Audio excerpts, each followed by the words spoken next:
Hi, Liz here. I want to plant flowers of different shade of pink. This one is a dark pink, just the regular pink.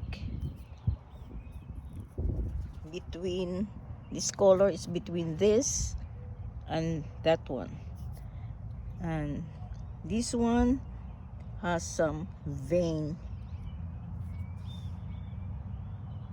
Flower is pentas,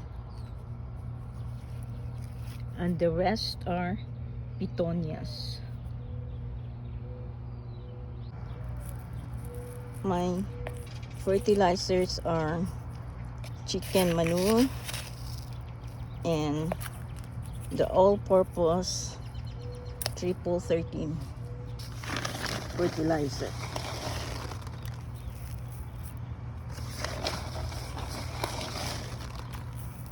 Mix, mix, mix.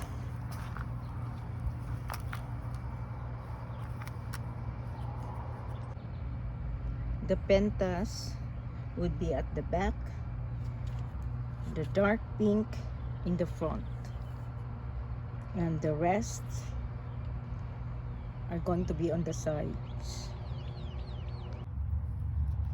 I'm going to loosen the roots at the bottom.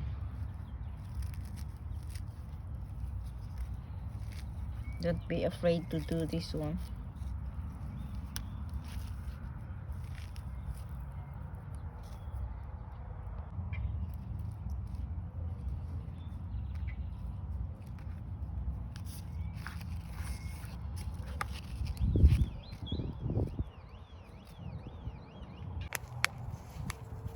Press all sides of the containers so that it will be easy to take out the plant.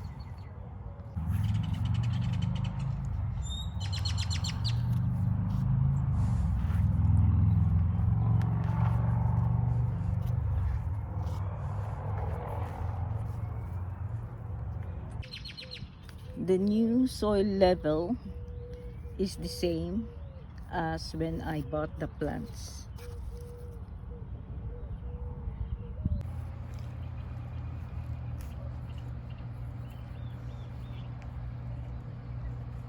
I'm letting the petunia lean on the side of the pot so that it will trail down.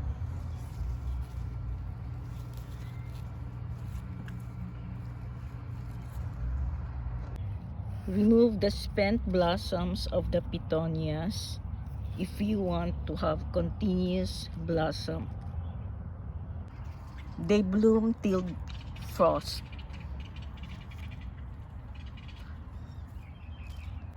Petunias grow as long as 16 inches. By midsummer, if they become leggy, trim the plants, just about a third. I planted 3 celeries last night and I have 8 more. Making a hole here.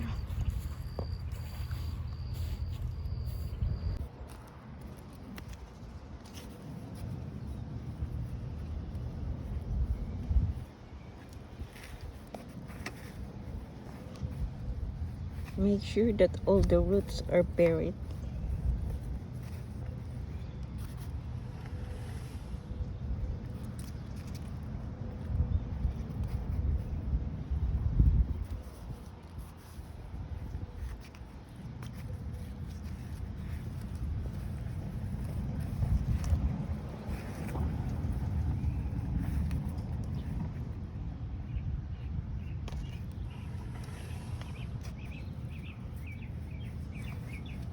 You need to clean this planter.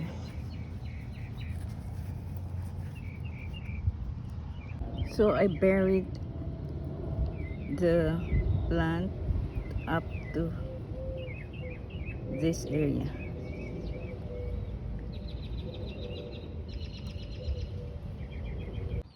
Celery likes nitrogen, consistent moisture, and healing soil around the stalks when they're older or bigger, which is called blanching, to have tender and non-bitter harvest. It's ideal for them to enjoy 6 to 8 hours of sunlight daily. I prefer to buy the ginger rhizomes from the supermarket, as I would like to have some visible eyes. These are the eyes. The eyes have started growing already. I have here a mixture of chicken shit, alfalfa meal, and a low value of fertilizer with NPK. Plant ginger in a fertile and well-draining soil, and the area should have the morning sunlight and shaded afternoon. About 6 hours of sunlight. They prefer a consistent moist soil but not soggy.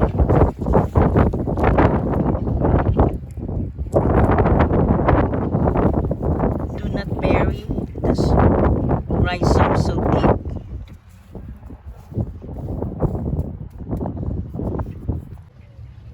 You can harvest the ginger as early as 4 months. I'm planning mine to harvest in the late summer or before the first frost. I also like planting ginger in containers. They like loose and slightly acidic soil, about 6 to 6.5 pH. I'm going to water them now.